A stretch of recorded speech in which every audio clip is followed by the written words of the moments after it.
भाइयों मैं भट्टू जा रहा हूँ। जल्दी जल्दी सभी किसान भाइयों से विनती है कि भट्टू पहुँचे और रेल रोकने का अभियान है संयुक्त किसान मोर्चे का।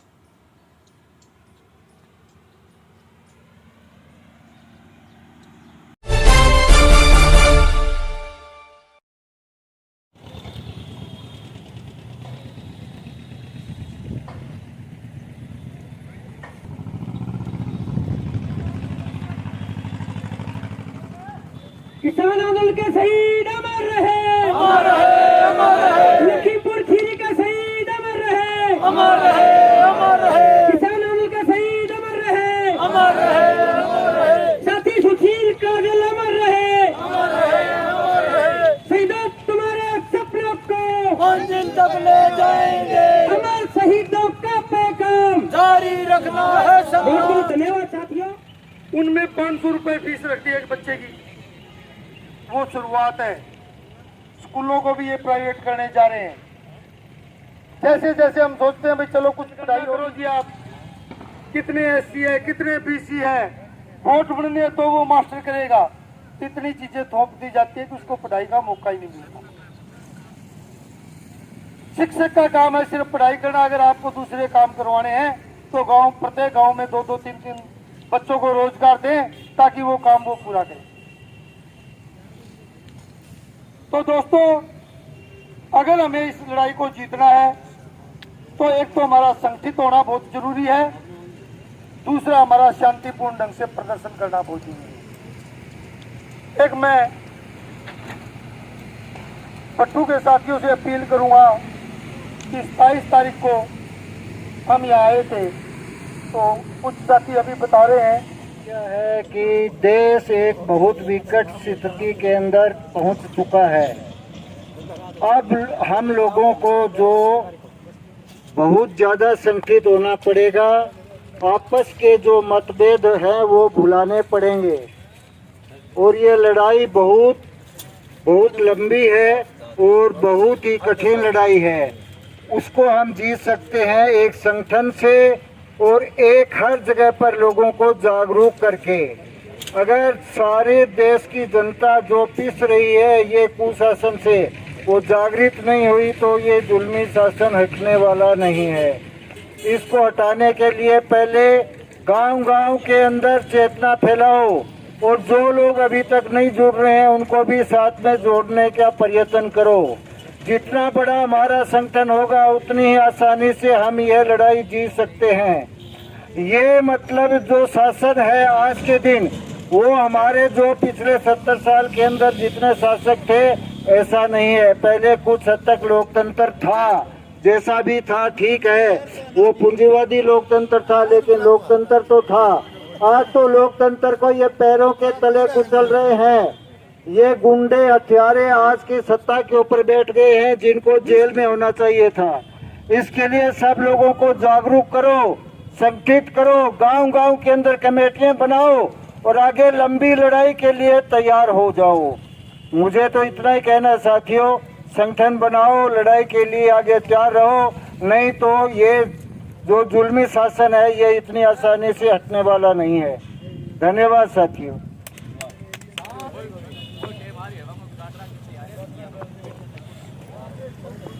सबसे पहले तो सभी किसान भाइयों को, मजदूर भाइयों को हाथ जोड़ के राम राम। दोस्तों, हम पिछले 10.5 महीने से जो है वो ये लड़ाई लड़ रहे हैं।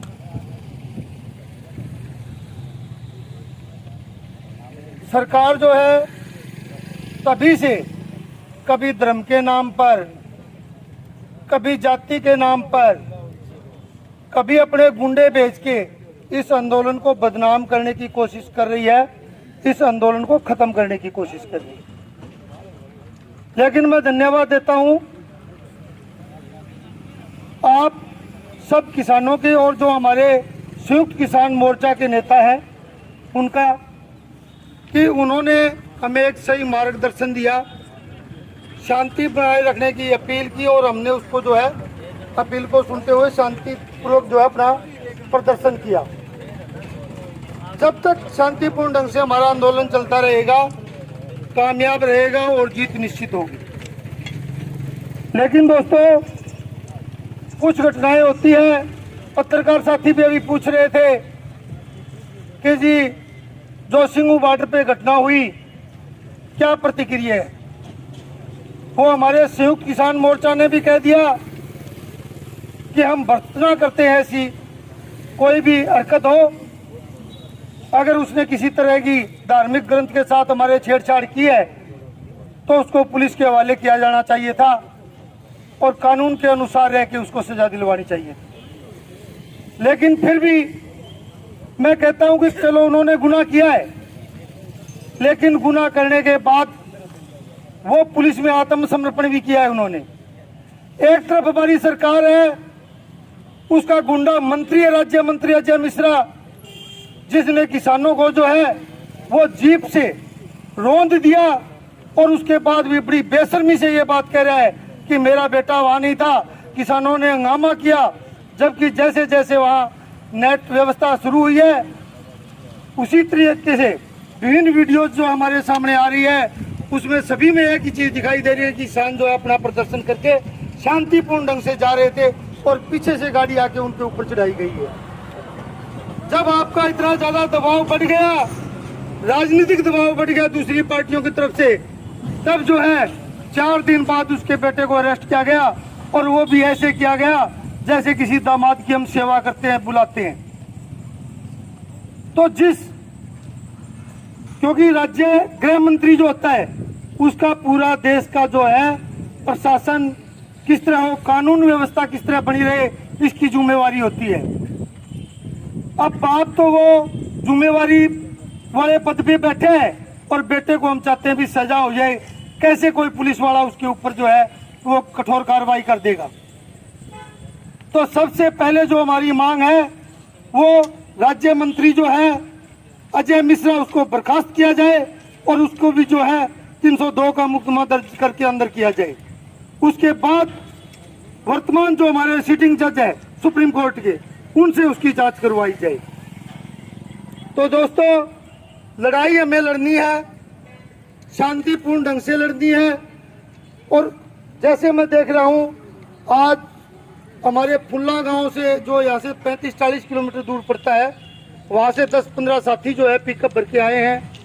या पीली मंदोरी के साथियों को भी मैं जानता हूँ, वो भी 15-20 आए हैं। तो इसी तरह मैं चाहता हूँ भी हर एक गाँव से, जब एक 40 किलोमीटर दूर गांव से 20 आदमी आ सकते हैं तो नज़दीक वाले गाँव की भी जिम्मेवारी बनती है कि वो ज़्यादा से ज़्यादा संख्या में यहाँ पहुँचे। हमारा साथी एडवोकेट राजीव जी फसल के दाम के बारे में बता रहे थे, कुछ स्कूलों के बारे में भी चर्चा की। जो आपको फसलों के दाम मिल रहे हैं अच्छी बात है, हम अच्छा मानते हैं किसी किसान भाई का फायदा हो, लेकिन ये तभी तक मिल रहे हैं जैसे हम शेर को पकड़ने के लिए बकरी को आगे करते हैं ना, उसको खिला पिला के। वो है आपके आंदोलन को कमजोर करने के लिए जो है हमें भाव दिए जा रहे हैं। ज्यादा दिन नहीं मिलेगा, जैसे अपना धरना प्रदर्शन खत्म हुआ उसी टाइम जो है वो जैसे बाजरा का इन्होंने कहा था 2150 से 2250 किया था और अब कहते हैं भावांतर भरपाई कर रहे हैं हम 600 रुपए दे के। अरे 1200 रुपए बाजरा बिक रहा है, 500-600 रुपए तुम वो दे दोगे 1800, फिर भी 450 रुपए तो किसान को घर से लग रहे हैं। फिर एक हमारा वो उप मुख्यमंत्री है, बोला जी जिस दिन आपको MSP नहीं मिलेगी मैं उसी दिन इस्तीफा दे दूंगा। अब ना उसका बाबू पान लाग रहा है भाई, वो जेब में गलिया फिर इस्तीफा ढूंढना तो भाई जेब में, ना वो उप मुख्यमंत्री वो चुनाव में व्यस्त है। जब बाई इलेक्शन है और किसानों का इतना बड़ा दबाव है, विपक्षी पार्टियों का भी दबाव है, तब हमें भाव नहीं मिल रहा। तो जब सब कुछ नॉर्मल हो जाएगा, किसान आंदोलन समाप्त हो जाएगा, तो कहां से ये हमें भाव देंगे। इसलिए हमारी पहली मांग है कि MSP पर कानून बने और सभी फसलें जो है वो MSP पर पूरे भारत में एक समान रेट पर। कार्यक्रम रहा आज का हमारा ये कार्यक्रम था कि विश्व संयुक्त मोर्चे का ये आह्वान था कि 3 अक्टूबर को जो घटना घटी थी, उस घटना के विरोध में पूरे देश के अंदर आंदोलन हुए और संयुक्त मोर्चा ने ये आह्वान किया कि भी जो घटना घटी है उसमें मंत्री का बेटा है, उसने गाड़ी से है ना किसानों को कुचल दिया, जिसमें एक पत्रकार की भी है ना कुचलने से मौत हो गई। तो 5 जो हमारे किसान साथी जो हमारे शहीद हुए, उनके जो जिन्होंने ये कुकर्म किया, जिन्होंने ऐसी घटनाएं घटाई है, उसके खिलाफ 302 का पर्चा दर्ज हो। और जो कैबिनेट मिनिस्टर है, रक्षा राज्य वो गृह मंत्री, और उस गृह मंत्री को तुरंत इस्तीफा देना चाहिए। और इस्तीफा देने के बाद जो चार्ज जिसके ऊपर ना जो धारा लगती है 302 की, मतलब हत्या की, वो धारा मंत्री के ऊपर भी लगनी चाहिए। इसके विरोध में पूरे देश के अंदर और भट्टू कला के अंदर भी संयुक्त मोर्चे के आह्वान पर रेल का चक्का जाम करने का जो आह्वान किया गया था, इस कड़ी में आज ये हमारा प्रोग्राम था। ऐलनाबाद उपचुनाव चल रहे हैं जी। हाँ जी। और किसानों की और आपकी पार्टी की क्या भूमिका रहेगी वहाँ बीजेपी कैंडिडेट को ना जीत पाने में? हमारे संयुक्त मोर्चे का ये आह्वान है कि हम किसी एक पार्टी विशेष का ना समर्थन नहीं करते, लेकिन जो बीजेपी को हराएगा उसको वोट डालो, उसका समर्थन करो, चाहे वो कौन सी भी पार्टी है। जो बीजेपी को हराता है, जेजेपी बीजेपी दोनों को हराता है। आज देश के अंदर ना बीजेपी जो लोकतंत्र को मतलब खत्म करना चाहती है, भारत के संविधान को तक खत्म करना चाहती है। इसलिए हमारी आज जरूरत बन जाती है कि भी किसान मोर्चा को मजबूत करना है, तो बीजेपी के हर कैंडिडेट को पूरे देश में और ऐलनाबाद से भी हराना बहुत जरूरी है। क्या नाम है जी आपका? मेरा नाम कॉमरेड विष्णुदत्त है, अखिल भारतीय किसान सभा सचिव जिला कमेटी, और यहाँ के भट्टू कला के है ना, मैं किसान सभा का डिस्ट्रिक्ट वो सेक्रेटरी हूँ, तहसील कमेटी। बहुत बहुत धन्यवाद जी।